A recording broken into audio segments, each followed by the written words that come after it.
upholds our laws, our traditions, and our most cherished values.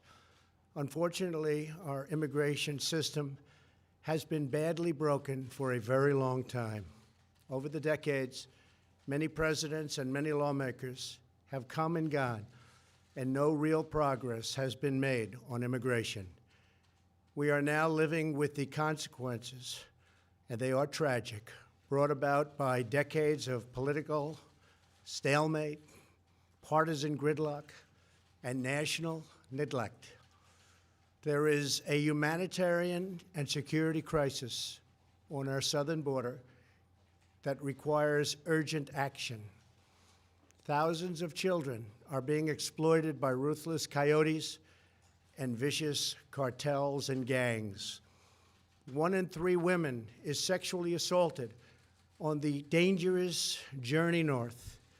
In fact, many loving mothers give their young daughters birth control pills for the long journey up to the United States because they know they may be raped or sexually accosted or assaulted. Nearly 50 migrants a day are being referred for urgent medical care. Vast quantities of lethal narcotics are flooding through our border and into our communities, including meth, cocaine, heroin, and fentanyl. Drugs kill 78,000 Americans a year and cost our society in excess of $700 billion. Heroin alone kills 300 Americans a week, 90% of which comes across our southern border. We can stop heroin. Illegal immigration reduces wages and strains public services. The lack of border control provides a gateway, a very wide and open gateway, for criminals and gang members to enter the United States, including the criminal aliens who murdered a brave California police officer only a day after Christmas. I've gotten to know and love angel moms, dads, and family who lost loved ones to people illegally in our country. I want this to end. It's got to end now. These are not talking points. These are the heartbreaking realities that are hurting innocent, precious human beings every single day on both sides of the border. As a candidate for president, I promised I would fix this crisis, and I intend to keep that promise one way or the other. Our immigration system should be the subject of pride, not a source of shame, as it is all over the world. Our immigration system should be the envy of the world, not a symbol of disunity and dysfunction. The good news is these problems can all be solved, but only if we have the political courage to do what is just and what is right. Both sides in Washington must simply come together, listen to each other, put down their armor, build trust, reach across the aisle, and find solutions. It is time to reclaim our future from the extreme voices who fear compromise and demand open borders, which means drugs pouring in, human trafficking, and a lot of crime. That is why I am here today, to break the logjam and provide Congress with a path forward to end the government shutdown and solve the crisis on the southern border. If we are successful in this effort, we will then have the best chance in a very long time at real bipartisan immigration reform. And it won't stop here. It will keep going until we do it all. The proposal I will outline today is based on, first and foremost, on input from our border agents and Homeland Security professionals, and professionals they are. They know what they're doing. It is a compassionate response to the ongoing tragedy on our southern border. In recent weeks, we have met with large numbers of Democrat lawmakers to hear their ideas and suggestions.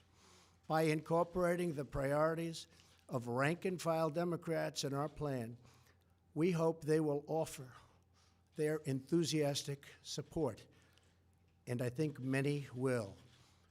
This is a common-sense compromise both parties should embrace. The radical left can never control our borders. I will never let it happen. Walls are not immoral. In fact, they are the opposite of immoral because they will save many lives and stop drugs from pouring into our country. Our plan includes the following: $800 million in urgent humanitarian assistance, $805 million for drug detection technology to help secure our ports of entry, an additional 2,750 border agents and law enforcement professionals, 75 new immigration judge teams to reduce the court backlog of, believe it or not, almost 900,000 cases. However, the whole concept of having lengthy trials for anyone who sets one foot in our country unlawfully must be changed by Congress. It is unsustainable. It is ridiculous. Few places in the world would even consider such an impossible nightmare. Our plan includes critical measures to protect migrant children from exploitation and abuse.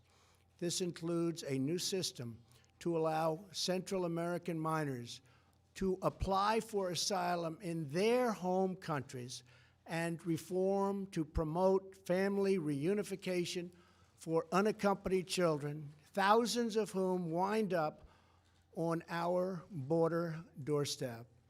To physically secure our border, the plan includes $5.7 billion for a strategic deployment of physical barriers, or a wall. This is not a 2,000-mile concrete structure from sea to sea.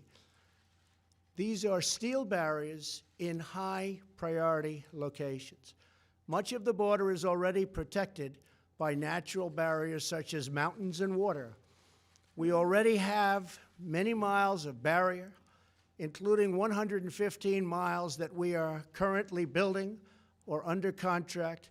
It will be done quickly. Our request will add another 230 miles this year in the areas our border agents most urgently need. It will have an unbelievable impact. If we build a powerful and fully designed see-through steel barrier on our southern border, the crime rate and drug problem in our country would be quickly and greatly reduced. Some say it could be cut in half. Because these criminals, drug smugglers, gangs, and traffickers do not stop at our border. They permeate throughout our country, and they end up in some places where you'd least expect them. They go all over our country. A steel barrier will help us stop illegal immigration while safely directing commerce to our lawful ports of entry. Many of these security ideas have been proposed by Democrats themselves, and all of them have been supported by Democrats in the past, including a physical barrier wall or fence. Furthermore, in order to build the trust and goodwill necessary to begin real immigration reform, there are two more elements to my plan. Number one is 3 years of legislative relief for 700,000 DACA recipients brought here unlawfully by their parents at a young age many years ago. This extension will give them access to work permits, Social Security numbers, and protection from deportation, most importantly. Secondly, our proposal provides a 3-year extension of temporary protected status, or TPS. This means that 300,000 immigrants whose protected status is facing expiration will now have 3 more years of certainty so that Congress can work on a larger immigration deal, which everybody wants, Republicans and Democrats. And our farmers and vineyards won't be affected because lawful and regulated entry into our country will be easy and consistent. That is our plan. Border security, DACA, TPS, and many other things. Straightforward, fair, reasonable, and common sense with lots of compromise. Senate Majority Leader Mitch McConnell has pledged to bring this bill to a vote this week in the United States Senate. Our proposal is not intended to solve all of our immigration challenges.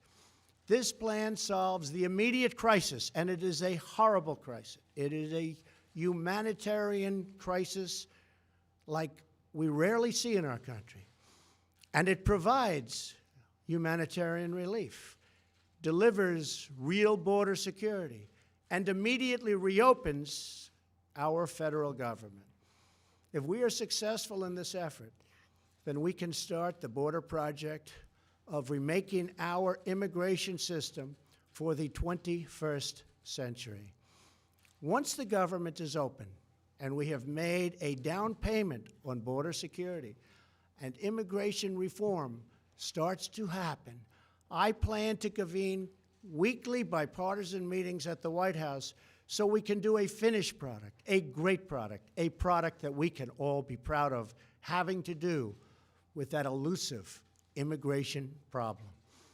Whatever we do, I can promise you this: I will never forget that my first duty and ultimate loyalty is to you, the American people. Any reforms we make to our immigration system will be designed to improve your lives, make your community safer, and make our nation more prosperous and secure for generations to come. Thank you, and God bless America. Thank you. Path to citizenship, Mr. President. You supported a path to citizenship last year, Mr. President.